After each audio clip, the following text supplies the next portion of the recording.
신바람 사연 아파트. 오늘의 사연 시작하겠습니다. 안녕하세요. 거지근성 남편하고 갈라서게 된 30대 여성입니다. 사업을 하시는 아버지와 전업주부이신 어머니 밑에서 외동으로 태어난 저는 경제적으로 비교적 여유가 있는 학창시절을 보냈습니다. 제가 미술에 재능이 있다고 생각하신 부모님께선 제가 17살이 되던 시기에 미국으로 유학을 보내셨지요. 그렇게 미국에서 고등학교와 대학교를 마치고 한국으로 돌아오게 되었습니다. 한국에 들어온 지 반년 만에 패션 회사에 들어갔어요.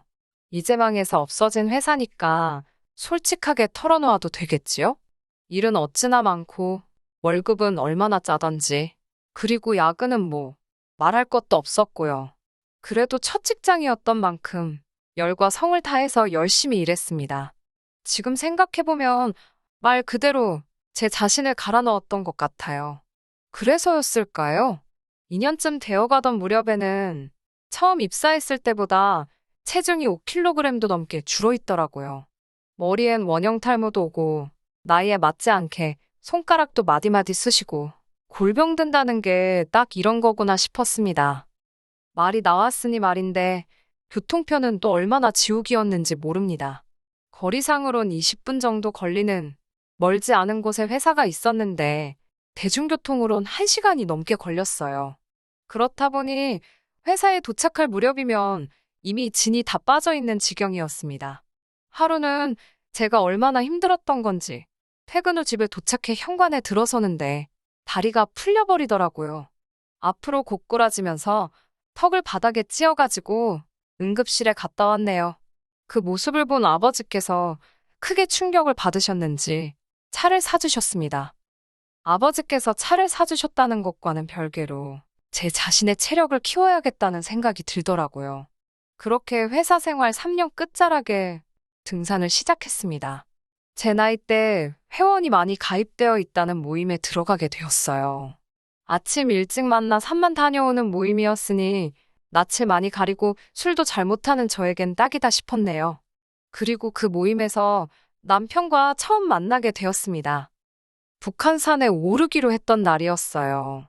북한산은 대부분의 회원들이 호불호 없이 좋아하는 산이라 분명 많은 사람이 올 거라고 예상했지요. 그런데 그날은 이상하리만치 아무도 오질 않았더라고요. 평소처럼 아침 7시 반 등산로 입구에 도착했는데 남편만 있었거든요. 남편은 혼자 산을 올라야 하나 어째야 하나 고민 중이었다며 저를 몹시 반가워했어요. 이전까지 인사만 몇 번 주고받던 사람이 너무 좋아하니까 좀 당황스러웠지만요. 아무튼 일단 인사를 주고받곤 얼떨결에 남편과 둘이 산을 오르게 되었습니다. 산에 오르는 데는 남편 쪽에서 자꾸 이런저런 말을 걸어오더라고요. 그리고 어쩌다 보니 그날 저희는 같이 점심까지 먹고 나서야 헤어졌습니다. 이후로 저희는 따로 연락을 주고 받기 시작했어요. 남편은 저보다 3살이 많았고 학원에서 고등학생들을 상대로 수학을 가르치고 있다고 했습니다. 그 무렵 저는 직장 생활에 너무 지쳐 있었고 차라리 영어를 가르칠까 그런 생각도 하고 있었거든요. 아무래도 그렇다 보니 제가 남편에게 여러 가지 질문도 하게 되었고 두어 달쯤 지났을 무렵에는 연인 사이가 되어 있더라고요. 사귀고 얼마 되지 않아서 결혼을 전제로 만나고 싶다는 남편의 의견이 있었습니다. 진지하게 저란 사람을 알아가고 싶다는 게 이유였어요. 저 역시 그런 마인드가 좋다고 생각해서 그러자 했습니다. 그런데 세뇌가 무섭긴 하더라고요. 사귄 지 1년 만에 남편에게 프로포즈를 받았을 때 당연하다는 듯이 그러자 했거든요. 결혼 전제 만남이었으니 고민해봐야 한다는 그 생각 자체를 못했달까요? 하지만 결혼 준비를 시작하면서 저는 크게 충격을 받을 수밖에 없었습니다. 사귀는 동안 걸핏하면 자기처럼 생활력 있는 남자가 없다고 그랬어요. 가끔 제가 좋은 옷이라도 사 입으면 그렇게 쓸데없는데 돈을 써서 미래를 어떻게 준비하냐며 면박을 주던 사람이었고요. 돈에 있어서는 전문가고 박사가 따로 없더니만 막상 서로 얼마나 모아놨는지 오픈하자고 하니까 이리저리 핑계만 대고 알려주지를 않는 거예요. 결국엔 제가 그런 것도 오픈 못하는 사람이랑 무슨 믿음이 있어서 결혼을 하겠냐고 사납자고 했습니다. 그제서야 남편이 들릴 듯 말 듯한 목소리로 2,500만 원이 전부라고 하더라고요. 속물이라고 욕하실 수도 있겠지만 그 금액을 듣곤 정말이지 어이가 없어서 2,500만 원이 작은 돈은 아니지만 남편은 사회생활을 한지 8년 차였어요. 자기 입으로 맨날 자기처럼 아껴 써봐라. 미래를 위해 오늘을 참는 거다. 그러던 사람이에요. 그런데 3천도 아니고 2,500이라니. 제가 남편보다 낫다고 우스대자는 건 아니지만 직장 생활 6년 차인 저도 7천을 모아둔 상태였습니다. 게다가 솔직히 털어놓을게요. 사실 요새 반반 결혼이다 뭐다 많지만 저는 가능하면 양쪽 부모님께 도움을 받고 싶었어요. 조금은 여유 있게 시작할 수 있으면 좋겠다 생각했지요. 실제로 친정 부모님께서 어느 정도 도움을 주시리란 기대와 확신이 있기도 했고요. 하지만 이어지는 남편의 이야기를 들으니 답이 안 나오대요. 결국 실망스러운 마음을 숨기지 못한 제가 남편에게 돈 벌어 그동안 다 어디다 쓴 거냐고 따져 물었습니다. 그러자 남편은 조금 머뭇거리는 눈치더니 아버님 빚을 갚아드리는데 보태드렸다고 하더라고요. 생각지도 못한 남편의 대답에 잠시 전 할 말을 잃었어요. 남편이 덧붙이기를 아버님께서 작년 초 가족들과는 상의도 없이 작은아버님께 2천만 원이라는 큰 돈을 빌려 주식을 하셨답니다. 그 사실을 알게 된 건 남편이 올해 초 작은아버님과 통화를 하면서였대요. 아버님께선 집주인이 전세금을 올려달라는데 그 돈이 없어 쫓겨나게 생겼다며 작은아버님께 우는 소리를 하시더랍니다. 가족들 볼 면목이 없다며 어찌나 아버님이 서럽게 우시던지 보다 못한 작은아버님께서 당신 딸 결혼 자금을 끌어다 돈을 빌려주셨던 거고요. 하지만 올해 초 작은어머님께서 이 사실을 알게 되셨고 그쪽 집안이 온통 쑥대밭이 되었답니다. 작은어머님께서 당장 돈 못 받아오면 이혼하겠다 으름장을 두시곤 집을 나가셨다나요? 그 집 사정이야 지금 이야기할 건 못 되는 것 같고. 아무튼 결국 작은아버님께서 남편에게 너라도 네 아버지가 빌려간 돈을 갚으라며 연락을 해오셨다는데 그때만 해도 남편은 아무것도 모르고 있었다네요. 이게 다 무슨 소리냐고 아버님께 따지니 그 돈으로 주식을 하셨다며 당신 배를 째든지 마음대로 하라더랍니다. 시쳇말로 다 꼬르셨던 거지요. 그래서 어쩔 수 없이 자기가 갚아드렸다나요? 사연을 전부 듣고 나니 남편 신세도 참 처량하다 싶고 불쌍하더라고요. 그때는 그래도 사랑에 눈이 멀어 내가 여유가 있어서 다행이다. 그런 생각만 들었어요. 하지만 지금 돌이켜 생각해보니 사연 없는 집이 어디 있나요? 안 됐지만 당신은 결혼할 준비가 안 된 것 같다 하고 헤어졌어야 하는데 남편 돈 3천, 제 돈 7천, 합이 1억이었습니다. 친정 부모님께서도 1억을 보태주신다 하셨는데 그래도 2억이 큰 돈은 맞지만 그 돈으로 식부터 시작해서 모든 걸 해결하려니 솔직히 쉽지 않겠다 싶었습니다. 그러다 친정 부모님 댁에 들어가 살면 안 되겠냐고 제가 먼저 물어봤어요. 친정 부모님께선 서울에서 차로 30분 정도 떨어진 경기도에서 2층 집을 지어 살고 계셨거든요. 집은 아버지의 사업장과도 멀지 않았고요. 이참에 아버지 회사로 이직해버릴까 싶기도 했고 남편이 처가살이가 싫다길래 그럼 당신이 이 예산으로 식장부터 한번 다 알아와 보라고 했더니 잠잠해지더군요. 친정 부모님께선 저희 좋을 대로 하라고 하셨고 그렇게 저희는 신혼살림을 친정 2층에 차리게 되었습니다. 친정에 들어가 살게 되었으니 친정 부모님이 주신 1억은 받을 필요가 없겠다 싶더라고요. 그래서 남편에게 친정아버지께 돌려드리겠다고 했어요. 생각해보면 이때부터 저희 사이가 틀어지기 시작했던 것 같아요. 남편이 그 돈을 왜 돌려드리냐며 엄연히 우리 쓰라고 주신 돈인데 이제 공동재산 아니냐길래 말 같지도 않은 소리 하지 말라고 했습니다. 집 구하는데 보태라고 주신 돈이지 당신이나 나 용돈하라고 주신 거 아니라고요. 그러자 남편도 더 말은 안 했지만 전 속으로 남편이 저런 식으로 생각을 한다는 그 사실 자체가 놀랍고 황당했어요. 그뿐만이 아니었습니다. 결혼식을 올린 후 친정으로 들어와 살게 되면서 저는 다니던 회사를 관뒀어요. 거기엔 여러 가지 이유가 있었는데요. 일단 제가 다니던 회사는 직원들 사이에서도 이제 이 회사도 곧 망하네 어쩌네 소리가 돌기 시작했을 만큼 회사 내부 사정이 좋지 않았습니다. 게다가 그 때문인지 월급을 삭감한다고 하더라고요. 반면에 아버지 사업은 전에 없이 잘 되고 있었지요. 아버지께선 쓸데없이 시간 낭비하지 말고 당신 밑으로 들어와 얌전히 일이나 배우다 물려받으라 하셨고 전 아버지의 말씀을 따르기로 했습니다. 그런데 남편은 어떻게 아버님은 저만 생각하시냐며 사위도 회사 생활 하느라 고생하는 건 안 보이시나 보다고 서운하답니다. 제가 남편에게 애들 가르치는 것과 아버지가 하시는 사업은 완전히 다른 거라고 해도 도통 들어먹을 생각을 안 하더라고요. 그러면서 남편은 어차피 제가 아버지 사업을 물려받으면 결국 자기가 저를 도와야 할 날이 오지 않겠냐며 자기도 저희 아버지 회사에서 일하게 해달라고 집요하게 저를 졸랐습니다. 하지만 인사권이 저한테 있는 것도 아니고 소용없는 짓이라고 딱 잘랐어요. 그러자 이 겁대가리도 없는 인간이 장인어른 무서운지 모르고 직접 저희 아버지를 찾아가 자기도 아버님 회사에 꽂아달라 그랬답니다. 언젠가 제가 물려받으면 자기가 옆에서 잘 돕겠다면서요. 하지만 저희 아버지께선 단칼에 그 제안을 거절하셨지요. 부부가 같이 사업해서 좋을 것 없다고 각자가 잘하는 걸 하는 게 제일이라면서요. 친정아버지한테 까인 남편을 보고 있자니 좀 불쌍하긴 하대요. 그리고는 아침마다 출근하면서 너는 좋겠다고 까는 상사도 없고 교통지옥에 치이지도 않고 어찌나 앓는 소리를 해대던지요. 도대체 어쩌라는 거냐고 저도 지쳐서 따져 물었더니 제 차 좀 빌려달랍니다. 내키지는 않았지만 이것도 안 된다고 하면 생난리를 치겠다 싶어서 키를 건네주었어요. 그런데 이게 또 화근이었네요.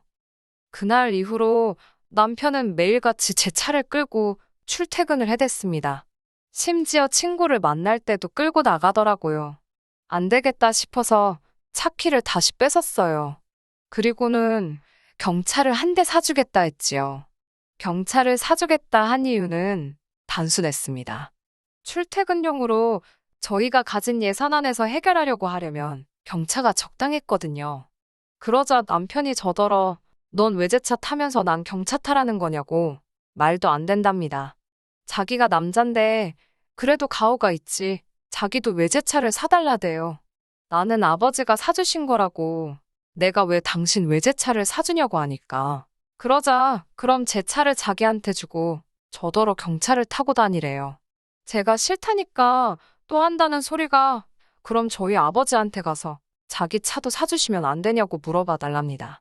장인어른 때문에 자기는 아침마다 버스 타고 출퇴근해야 되는데 미안해서라도 한 대 사주시지 않겠냐고요. 듣고 있는데 진짜 이 인간이 미쳤나 싶어서 너무 화가 났어요. 결국 제가 그러면 당신도 당신 아버지한테 사달라고 하라고 쏴붙였습니다. 그러자 남편은 자기 아버지 돈 없는 거 뻔히 알면서 저런다고 저더러 못 되쳐먹었답니다. 그렇게 남편의 뻔뻔함에 점점 치가 떨리던 와중 도무지 안 되겠구나. 이 인간은 글러먹었구나. 갈라서야겠다 싶은 일이 벌어졌어요. 결혼한 지 1년이 좀 넘었을 때였어요. 친정부모님께서 저희에게 하실 이야기가 있다며 내려오라고 하셨습니다. 1층 거실로 내려가니 친정아버지께서 들어와 사느라고 고생이 많다고 그러시는 거예요. 저는 들어와 사는 정도가 아니라 얹혀 사는 거라고 웃으며 대답을 했어요. 하지만 남편은 기다렸다는 듯이 맞다고 어른들 모시고 사는 게 정말이지 쉬운 일이 아니라며 아주 무슨 거드름을 피며 대답을 하더라고요. 어이가 없어서 생활비도 한 푼 안 내고 살고 있었는데 뭘 모시고 산다는 건지. 하지만 이 무렵 이미 남편의 뻔뻔함에 질릴 대로 질려있던 터라 걸고 넘어지기도 싫었습니다. 너는 짓거려라. 나는 안 듣는다라는 심정으로 들은 척도 안 하고 있었네요. 친정아버지께선 그런 저를 바라보시며 너희 사이도 요새 안 좋은 것 같고 젊은 부부끼리 알콩달콩 살아봐야 하는데 그걸 못해서 그런가 싶다며 제 앞으로 무슨 서류 하나를 내미셨습니다.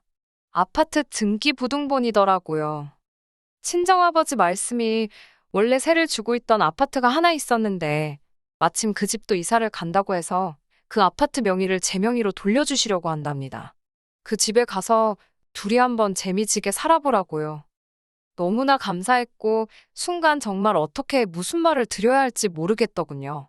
그런데 옆에 있던 남편이란 작자가 뭐라고 한 줄 아세요? 왜? 제 명의로 해주냐입니다. 해주실 거면 공동 명의로 해주셔야 하는 거 아니냐고요. 순간 제가 벙쪄서 남편을 쳐다봤어요. 그러자 남편이 한다는 말이 제가 자기랑 결혼을 했으니까 장인어른께서도 1억을 주신 게 아니냐며. 그러면 분명히 자기 지분도 있는 거랍니다. 그런데 자기하고는 상의도 없이 장인어른께 돌려드려서 너무 서운했다나요. 그런데 지금 또 제 명의로만 해주신다고 하니 사위도 아들이라면서 어쩌면 이렇게 대하시는 게 다르냐고. 자기도 처가살이 하느라 고생하는데 알아주시는 게 없다네요. 황당했지요. 처가살이는 개뿔. 저희 친정어머니가 삼시세끼 다 챙겨주셨지요. 생활비도 안 받으셨고요. 남편이 하는 거라곤 일주일에 한 번 청소기 돌리는 게 전부면서 그렇다고 남편이 알아서 저희 부모님께 돈 10만 원도 드린 적 없습니다. 시댁에는 줄기차게 매달 30만 원씩 보내드리고 있으면서도 말이지요. 물론 결혼할 때 시댁에서 한 푼도 안 도와주신 건 말해 뭐 하겠어요? 친정아버지도 황당하셨는지 저희 남편을 물끄러미 쳐다만 보시더니 정말 그렇게 생각하냐고 물으셨습니다. 남편은 그렇다고 자기랑 제가 결혼을 해서 저희 잘 살라고 해주시는 거면 기왕 해주시는 거 공동명의로 해달랍니다. 그 말을 들은 친정아버지께선 정말 깊은 한숨을 내쉬셨는데 제가 어이가 없어서 생각할 것도 없다고 이혼한다고 그랬습니다. 그 아파트 저한테 주지 마시라고 다 필요 없다고요. 그리고는 남편에게 나는 이 집에서 천년만년 살아도 하나도 불편하지 않다고 불편하면 당신이나 나가 살라고 그랬습니다. 그러자 남편이 저더러 지금 말 다 했냐며 후회 안 하냐입니다. 어이가 없어서 너 같으면 후회하겠냐고 걸핏하면 내 친정에서 돈 빼먹을 궁리만 하는 너란 인간하고 하루라도 더 살게 되면 그게 진짜 후회할 일이겠다고 소리를 질렀어요. 그러자 친정 어머니께선 둘 다 지금 어른들 앞에서 뭐 하는 짓이냐고 그만하라셨지만 제 분이 도통 사그라들지를 않더군요. 그렇게 저희는 일단 2층으로 올라왔습니다. 사람이 꼴 보기 싫다는 게 이런 거구나 싶을 정도로 남편 발끝허리도 거슬리더라고요. 저는 남편에게 진지하게 하는 말이라고 이혼하자고 했습니다. 도대체 내가 왜 이런 스트레스까지 받아가면서 네 그지근성을 받아줘야 하는지 모르겠다고 써붙였어요. 그러자 그 인간이 뭘 했는 줄 아세요? 이혼할 거면 위자료를 달랍니다. 자기가 결혼할 때 저에게 준 3천만 원도 돌려달래요. 그래서 제가 법대로 하자고 했습니다. 제가 법은 잘 몰랐지만 제가 진다는 건 말도 안 된다 싶었기에 그냥 내질렀네요. 하지만 며칠 뒤 남편이 웬일로 꽃다발을 사와서는 그동안 자기가 너무 심했던 것 같다며 미안하답니다. 무슨 개수작인가 싶어 남편이 잠든 그날 밤 남편 바지 뒷주머니를 살펴봤어요. 예전부터 그런데 영수증이고 뭐고 다 쑤셔넣는 사람이거든요. 그리고 거기서 변호사 명함을 찾았습니다. 그럼 그렇지. 변호사랑 뭔 얘기를 해도 했다는 생각이 들었고 나를 가지고 놀려 했다는 생각에 한마디로 가소롭더라고요. 이튿날 그동안 아무 일도 없었다는 듯이 나오는 남편에게 합의로 할 건지 소송으로 갈 건지 물었습니다. 그러자 역시 집어넣게 못 준다고 또 부르르 승질 부리더라고요. 이 정도 했으면 그냥 넘어가야 되는 거 아니냐고요. 결국 합의 이혼했습니다. 본인도 아무 승산이 없다는 걸 알았던 모양이에요. 위자료는 개뿔 그 3천만 원도 안 돌려줬습니다. 당신 집에 드린 용돈이면 당신 그놈의 차며 생활비부터 시작해서 한번 제대로 계산해 볼 거냐 하니 찍소리도 못하길래 그런 거 안 뺏는 것만으로도 감지덕지하라 했네요. 이혼하고 나니까 정말이지 알턴이가 빠진 것처럼 가슴이 후련합니다. 친정부모님도 모처럼 제 밝은 얼굴 봐서 좋다 하시네요. 똥차도 치웠으니 이제 좋은 일만 있지 않을까요? 끝까지 들어주셔서 감사합니다. 오늘의 사연은 여기까지입니다. 구독과 좋아요, 알람 설정 부탁드리고 더 좋은 사연으로 다시 찾아뵙겠습니다. 감사합니다.